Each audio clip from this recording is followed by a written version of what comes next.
Have you ever wondered what it truly means to see clearly? Well, in this video, we are exploring the sharpness of the vision we are seeing, the sharpness of the vision we are seeing, and we are going to explore how our eyes and the brain work together to bring the world into focus. So, whether you are short sighted or far-sighted or just curious, you are welcome. And today I've got a $1 million question for you guys, and it's just a simple question. A simple question: why do people wear glass? I know people be like, "Oh, it's you again with your questions." No, this is not just a random question.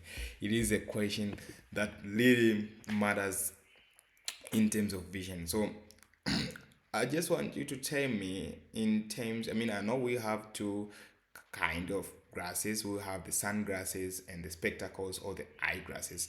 And what I mean here in this video is the eyeglasses, not the sunglasses. And so today we're going to talk about the visual acute. So the visual acute is a topic of discussion today, and don't forget to tell me why do people wear glasses. I will tell you at the end. You can pause this video and try to think about it, and then you will get answers as we are moving along. And I guess you guys are good to go, and let's get started.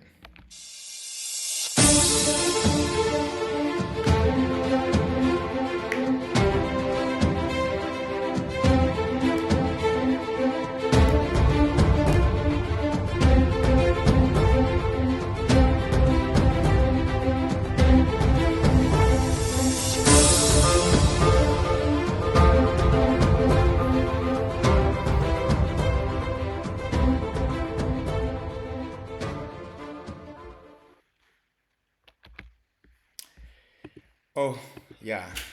Let's get started now. I mean, now we have got a picture here, and I think you can see this picture, and I want you to compare this picture and this one, not in terms of color, but in terms of the sharpness of the details, that you see in in these two pictures. So you can really tell like this one is a little bit clear compared to this one, even though it's not like it's still bra, but it's a little bit clear when you compare this one to this one, eh?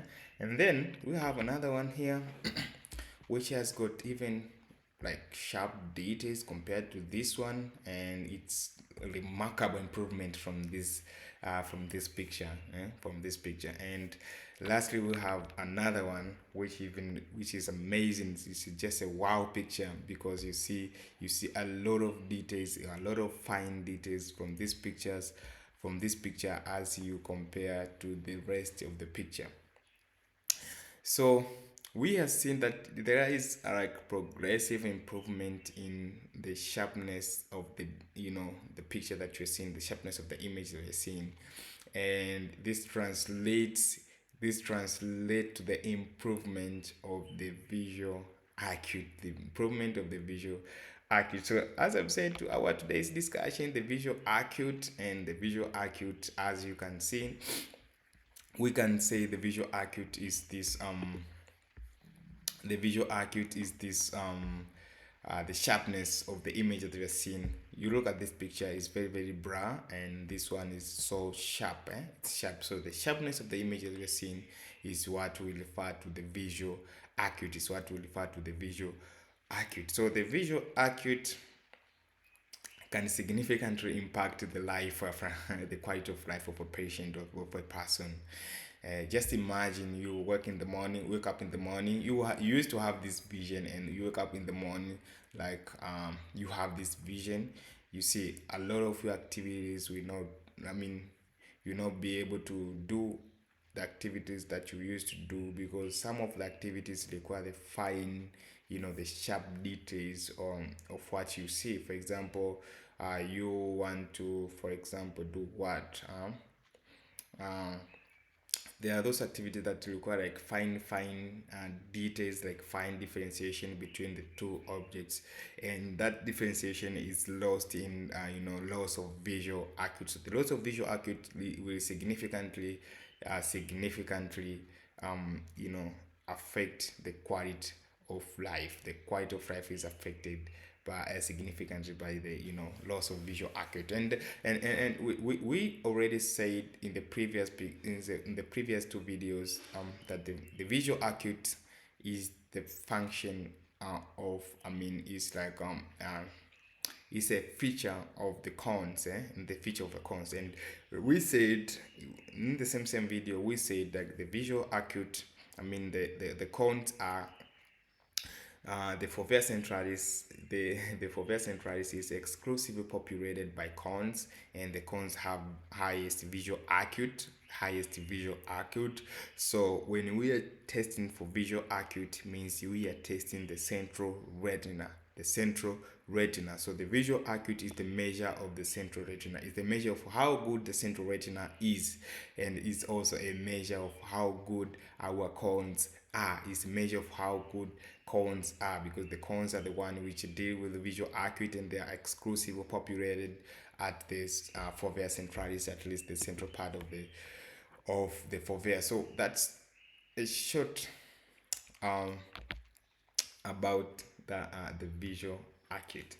Now, the visual acuity is tested by using the Snellen chart, and this is what a Snellen chart is. It was developed, I think it was around 1800, 1800 is, and yeah. So how it is made, this the how, so I can see my cursor. Oops. So how this linear chart was developed, it was developed using some letters, like the letters are written in a special card or a special board, and these letters, all that are to be read, they are known as octotypes. So they are stylized, they have a special style that can be like read in a certain manner.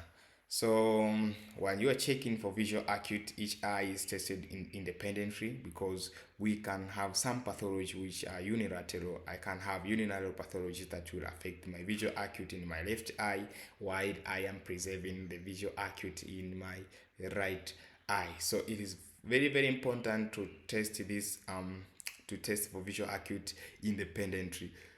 Left eye, and then you check for the right eye, or the other way around. But don't test the visual acuity while the person is using all the eyes, because if I have pathology in my right eye, maybe my left eye might be able to compensate for the pathology. And so you as a doctor, or you as a clinician, you miss that pathology, you miss that opportunity to get the diagnosis in a very in a very timed manner. Yeah, so let's now discuss a bit about. Let's now discuss. Yeah, of course, we have different modalities of testing of these Snellen charts. We have different modalities of these Snellen charts. Number one is, we have, people. Not all of people can read readers. We have a big. Sometimes we receive the patients who are illiterate. They cannot read or write, so it's not fair for you to ask. And sometimes, even this is how why it's important to like take the history, you to take the history, like because sometimes you may miss whether the patient is related or irrelated. So if you try to ask them what letter is this, and then they tell you a different letter, or they don't see, it might like bring some form of bias. So for those who cannot read and write, we use this. You just ask them to tell the direction of this letter, is it the right side, or is a downside direction, or the left side, or upside. So that's even simple for those who can read and write. So let us talk a bit about now the visual acuity, and here is where I want you to pay much attention. So perhaps you are a clinician, you are not a medical. You are not. Sometimes you are not even a fresher. You are maybe senior medical student, or even you're a doctor already, but you get troubles in interpreting the visual acuity, well, this is your only opportunity to get it right. This is where you are going to own the visual acuity explanation. Like after this video, I am pretty sure that you'll be able, like more than able, to explain the visual acuity. So let's talk about it.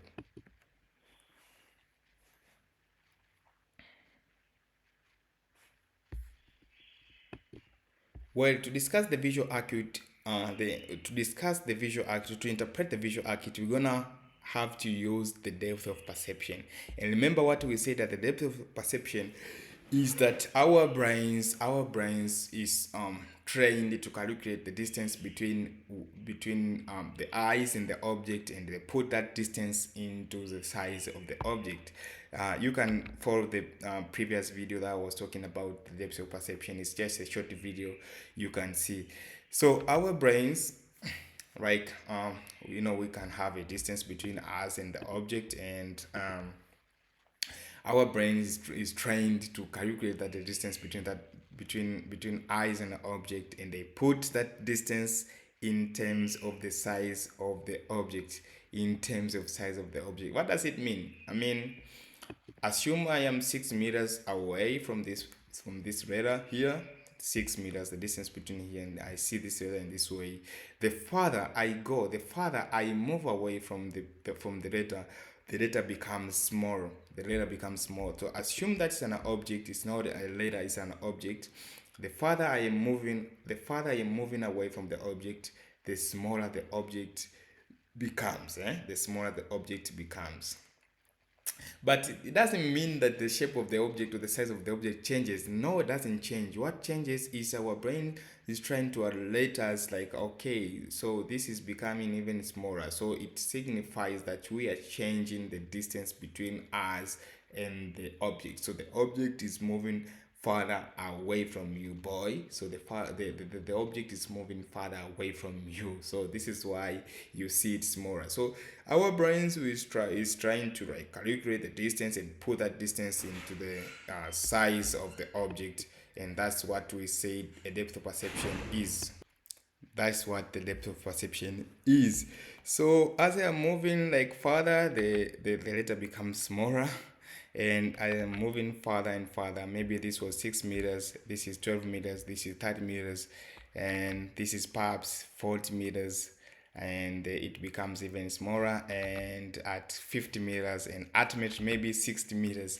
So the point to emphasize here is that the shape or the size of the object does not change. But what changes is the distance between me and the object, and my brain is trying to calculate that distance and put into perspective in terms of the size of the object, and this is why I'm seeing it even very, very small. So we're going to use this knowledge of the depth of perception, trying to interpret the visual acuity, trying to interpret a visual acuity. I think this is just a summary of what we discussed the other time. We discussed about the depth of perception. Now let's move into the visual acuity now. So in the previous slide we've been seeing, like, the size of the object is changing. I mean, yes, the size of the object is changing as we are moving away from the object. So as the farther we move away from the object, the smaller the object becomes, which is a normal phenomenon, which we call this a depth of perception, the ability to calculate the distance and put distance into perspective, put that distance into the size of the object. Well, remember, maybe we have moved from 6 meters, 6 meters, 12, 13, maybe 20 meters, 60 meters, until 100 meters, for example. But in clinical grounds, we don't get that room to get, like, very large distance. For example, 6 meters. Hey, what room will have the 6 meters? So in clinical grounds, we are using the same right knowledge, but what has changed is that we have tried to keep constant the distance between us and the object, and then we are trying to decrease the size of the object. So we are maintaining the distance between us and the object, which is 6 meters. It's standardized to be 6 meters or 20 meters, 6 meters or 20 meters, and we maintain that distance. But what we do is that we change the size of the object, which basically means the same thing. If you have understood the depth of perception, we know that I am at 6 meters. So the smaller the object becomes, it means it has been calculated in such a way that it decreases progressively. Eh? So we are using, it's like we have kept constant the size, the shape, we have kept constant the distance, and we are trying to change the shape, the size of the object. In the previous video, we have kept the shape, the size of the object constant, but we are trying to move distance away, distances away. So in this case now we are just keeping constant we keeping constant the distance between us and the object, and we are trying to change the shape, the size of the object. In the previous slide, we have kept constant the size of the object, and we are trying to alternate the distance between us and to see that three-dimension orientation in a space. I think, guys, we are now together, at least together. So the visual acuity is always given in terms of a fraction or a ratio, a fraction, and this ratio has got two numbers here. As you can see, we have 20 over 20 over 200, or 6 over over 60, 6 over 30. So number one, the numerator of this ratio is trying to give us the distance between the object and a patient, object and a person. I would like to refer this person as a client, but for convenience, for the matter of convenience, I will call him a patient. We refer him as a patient. So a distance between a patient and a chart is now the numerator of the visual acuity.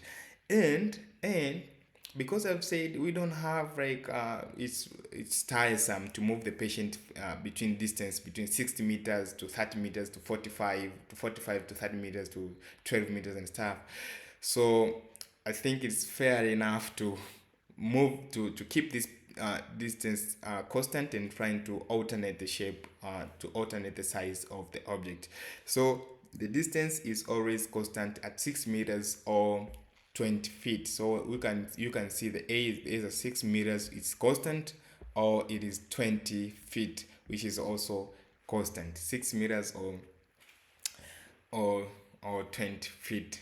Now, what's very much confusing is the letter B, the denominator of the visual acuity. The denominator of the visual acuity is so much confusing, because it basically means,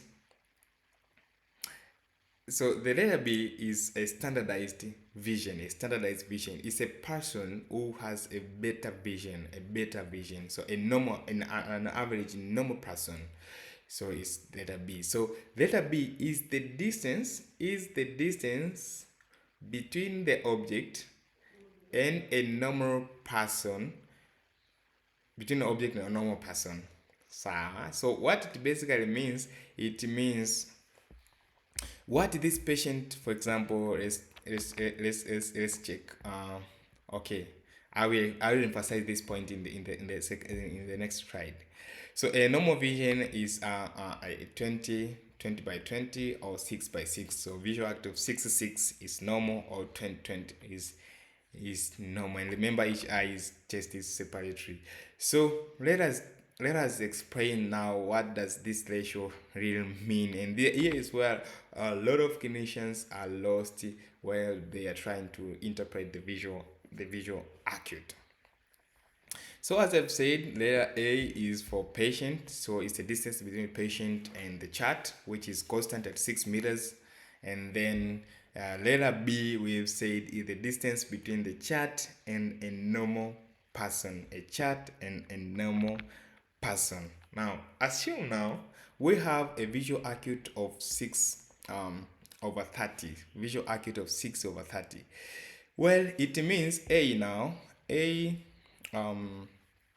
A is for patient distance, that is with patient and the chart, which is constant.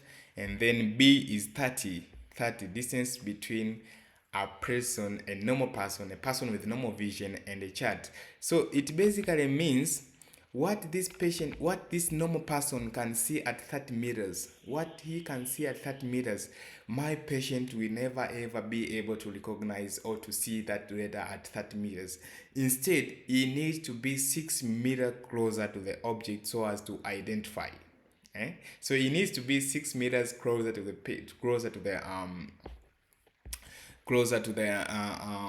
chart so as to identify. In other words, like, because my patient, he is a patient, he has a poor, I am assuming he has a poor visual acuity as compared to me as a standardized person. It means what I am capable of seeing at 30 meters, my patient needs to be 6 meters closer away from the chart to be able to see.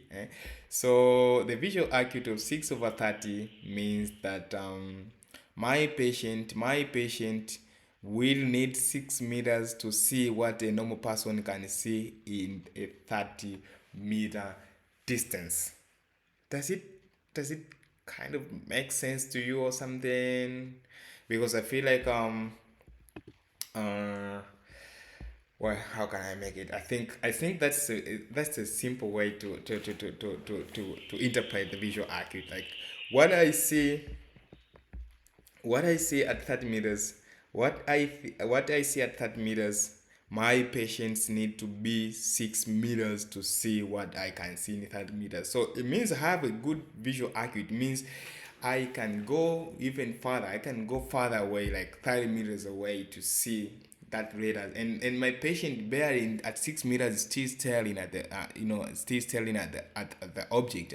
He can't even really tell clearly what it is at 30 meters. But me, I can tell this distance even at 30 meters. But my patient needs to be 6 meters closer to see what I can see even in 30 meters.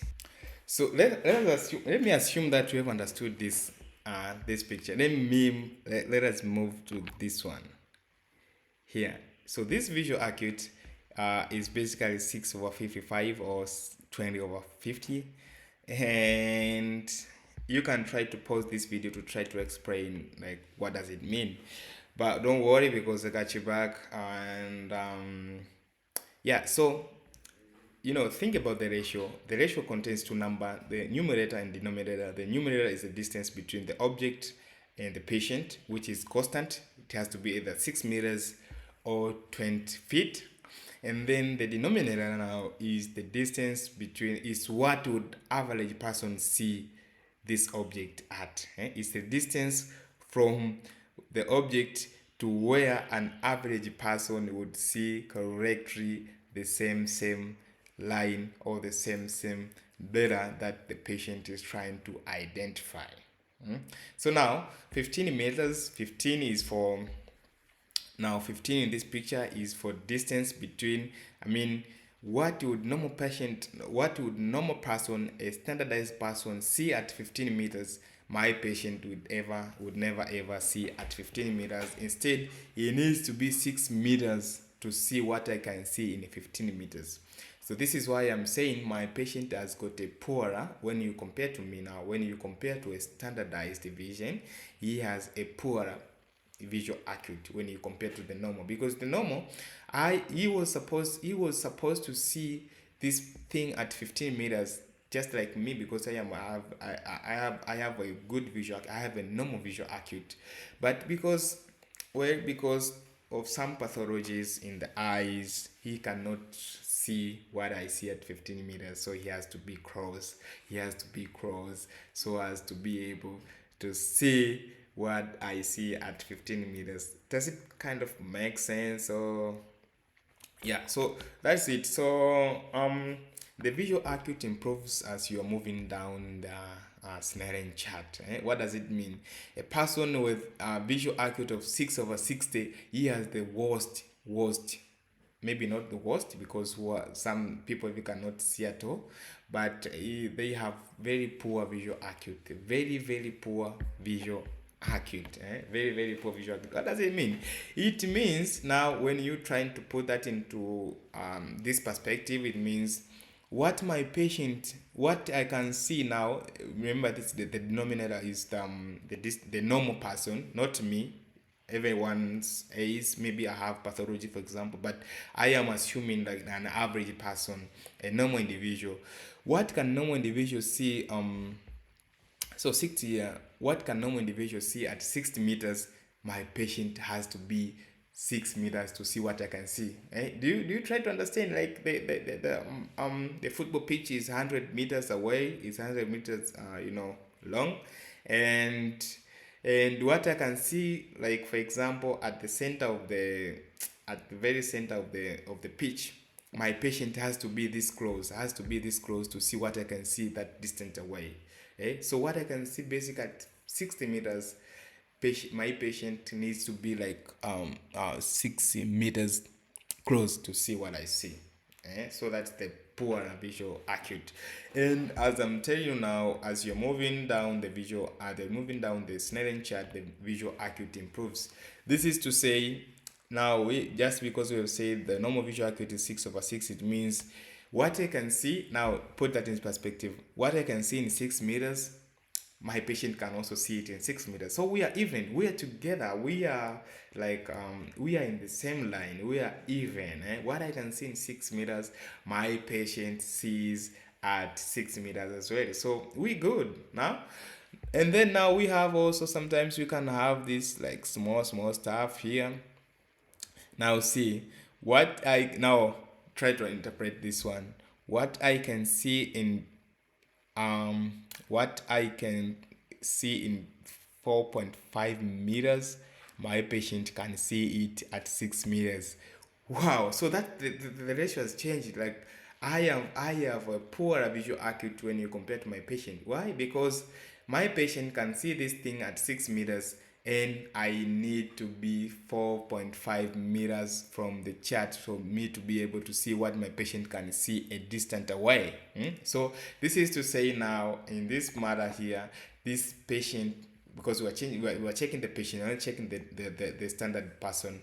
We are checking the patient. This patient has got the best visual acuity, because he's even fine details more than what he is supposed to see, So like the visual acuity improves as you're moving down the Snellen chart.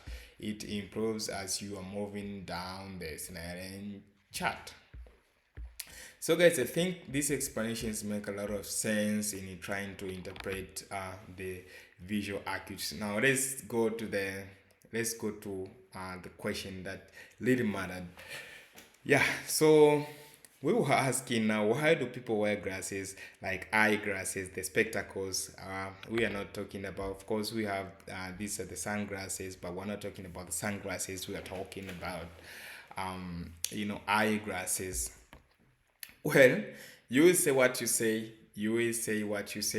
but the issue is to improve the visual acuity, by whatever mechanism that you're using. But the the final product, or the final desired effect, is to improve the visual acuity. I know you haven't understood me. Maybe you will. Remember, in this spectacle, in this eyeglasses, the eyeglasses aim to correct the errors of refraction, the refractive errors. Whether a person is like, this person is has a long eyeball, the eyeball is too long, so he is myopic, he's short-sighted. And this person, he has very good short eyeball, and he is hypermatopic, or is like farsighted. I know I have a separate discussion on the refractive power of the refractive system of the eye, and all these refractive errors. But the purpose of having correction, now we put, because this person is like has got a long eyeball, and so that the light rays converges just before reaching the retina. So we are putting the lens here, we are putting the glass here, so as to diverge these light rays, and so the light rays will fall at the fovea centralis, at the center of the retina, at the fovea centralis. So what does it mean at the fovea centralis? Where you have a lot of cones there, and the cones are, are known for visual acuity. So we are basically wearing glasses so as to make light rays fall at the retina, at the fovea centralis, and so we are improving vision. Our vision improves by wearing glasses. So your vision really matters. Same applies here, because light rays in this picture, in this short eyeball, in this short eyeball means the light rays converges behind the retina, and the purpose of putting this lens here is to make these light rays meet at the retina, fall at the retina, and fall at the center of the retina, at the fovea centralis, where we have the best vision, where we have a lot of cones, where we have the best visual acuity. No, it makes a lot of sense now to say people wear glasses for a reason, and if you have other explanations, you feel free to add in the comment section below. So this is what people with poor visual acuity see, and when they wear glasses, the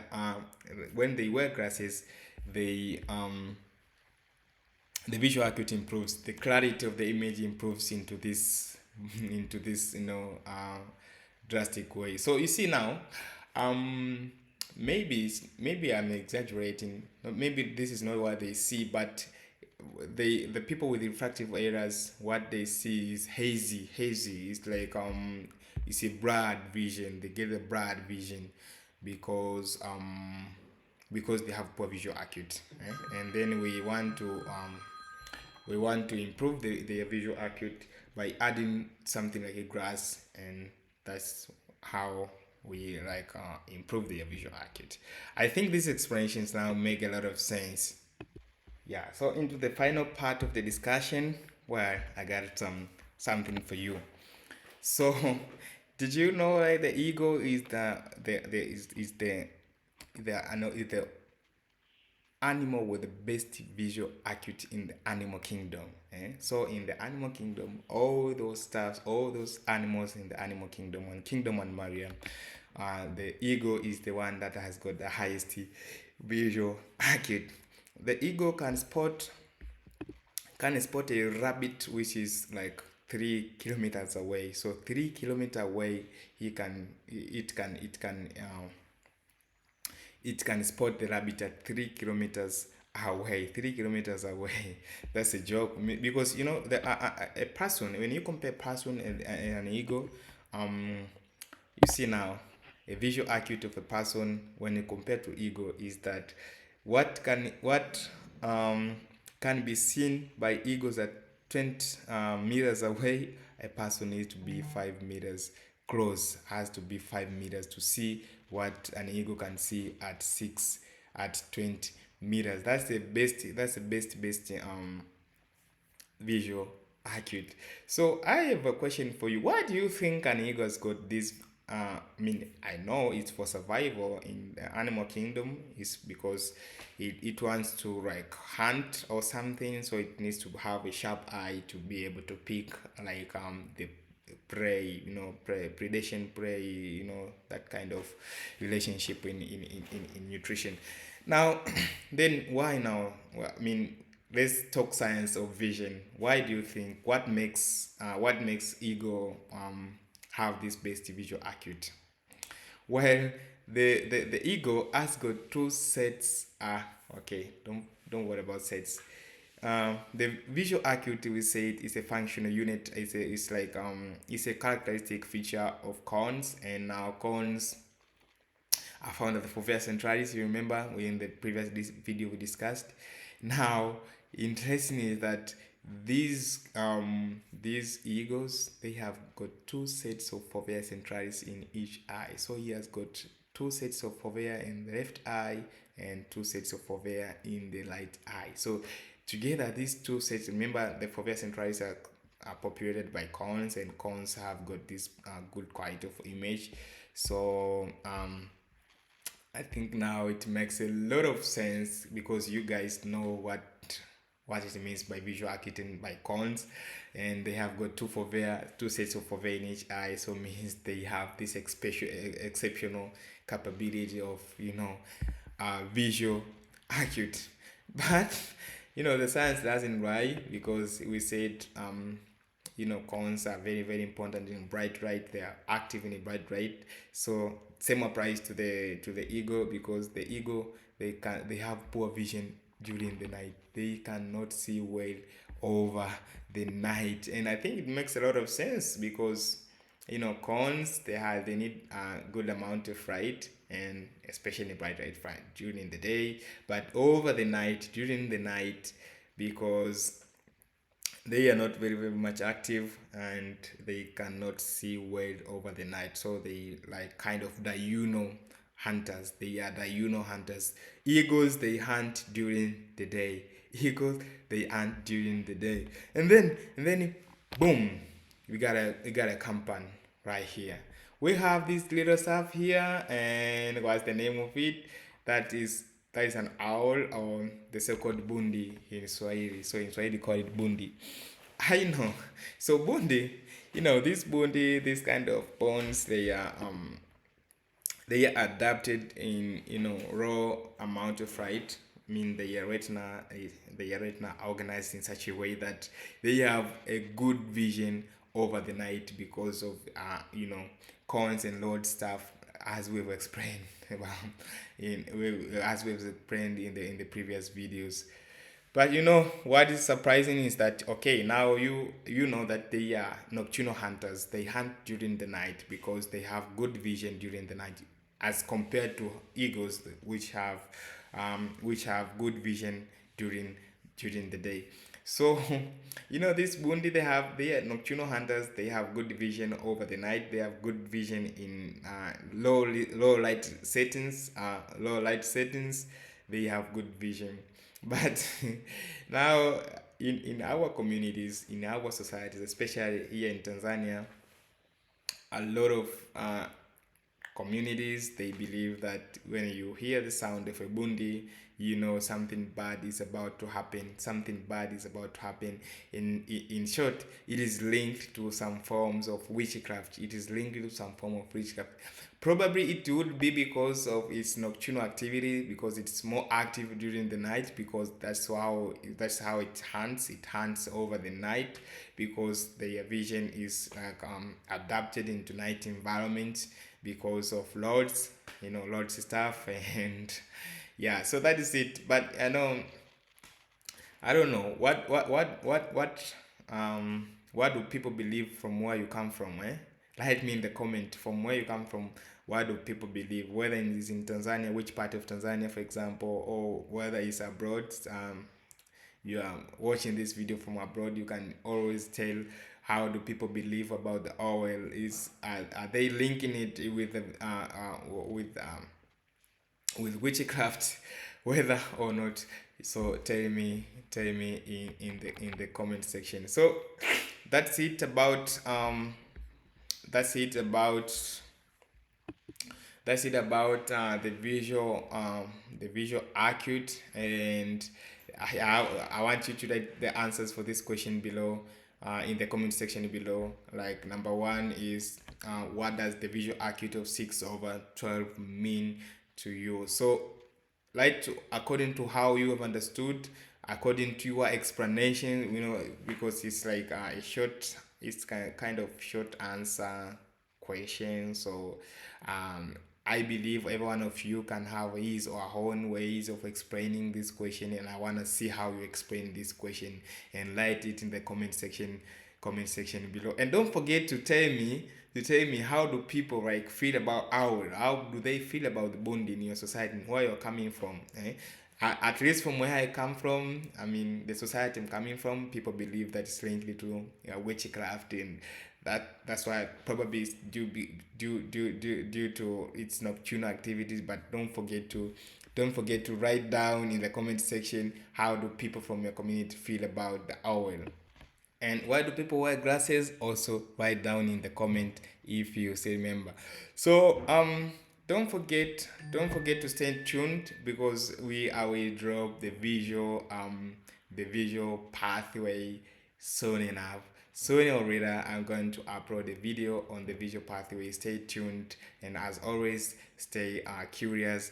Thank you for watching. And now, if you got a comment, you have a question, comment, or addition, please write down in the comment section. And as always, see you next time.